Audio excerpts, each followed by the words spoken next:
ദിവ്യപുരുഷനായ മോദിക്കും പരിവാറിനും നേരെ ശക്തമായ ശരങ്ങളായിരുന്നു രാഹുൽ ഗാന്ധി പാർലമെന്റ് സമ്മേളനത്തിൽ ആഞ്ഞടിച്ചത്. നീറ്റ് മുതൽ അഗ്നിവീർ പദ്ധതി വരെയുള്ള തന്ത്രപ്രധാനമായ പല വിഷയങ്ങളും ചർച്ചാ വിഷയമാക്കിക്കൊണ്ടായിരുന്നു രാഹുലിന്റെ അംഗപ്പുറപ്പാട്.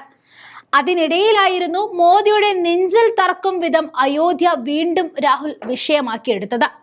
അയോധ്യയിലെ തോൽവി മനഃപൂർവ്വം മറന്നു തുടങ്ങുന്ന BJPക്ക് വീണ്ടും അയോധ്യ എന്ന പേര് അലോസരമുണ്ടാക്കി. മോദിക്ക് അയോധ്യയിൽ നിന്നും മത്സരിക്കാൻ ധൈര്യമുണ്ടായില്ല എന്നാണ് രാഹുൽ ഗാന്ധി പറഞ്ഞത്. രാഹുൽ ഗാന്ധി അത് പറയുമ്പോൾ അയോധ്യ ഇരിക്കുന്ന ഫൈസാബാദിലെ MP ഒപ്പമുണ്ടെന്ന ഉറച്ച ധൈര്യമായിരുന്നു. കാലാകാലങ്ങളായി വാരണാസിയിൽ നിന്നും മത്സരിച്ച് വിജയിച്ച പ്രധാനമന്ത്രിക്ക് ഇത്തവണത്തെ പ്ലാൻ മറ്റൊന്നായിരുന്നു. അയോധ്യയിൽ രാമക്ഷേത്രമെന്ന ഹിന്ദുക്കളുടെ സ്വപ്നം നിറവേറ്റിയതുകൊണ്ട് അവിടെ പുഷ്പം പോലെ വിജയിക്കാമെന്ന ധാരണ ഉള്ളത് കൊണ്ട് തന്നെ അവിടെ നിന്നും മത്സരിക്കാനായിരുന്നു പ്ലാൻ. പക്ഷേ മോദിക്ക് അവിടെ നിൽക്കാൻ ധൈര്യമുണ്ടായില്ല എന്നാണ് രാഹുൽ ഗാന്ധി പാർലമെന്റിൽ ആരോപിച്ചത്. ജയസാധ്യത പരിശോധിക്കാനായി നടത്തിയ 2 സർവേകളിലും മോദി തോൽക്കുമെന്ന സൂചന നൽകിയതോടെയാണ് അയോധ്യ മോഹം ഉപേക്ഷിച്ചത്. വാരണാസിയിലേക്ക് പോയ മോദി കഷ്ടിച്ചാണ് രക്ഷപ്പെട്ടതെന്നും അദ്ദേഹം കൂട്ടിച്ചേർത്തു. തെരഞ്ഞെടുപ്പിലൂടെ അയോധ്യ BJPക്ക് കൃത്യമായ സന്ദേശമാണ് നൽകിയത്.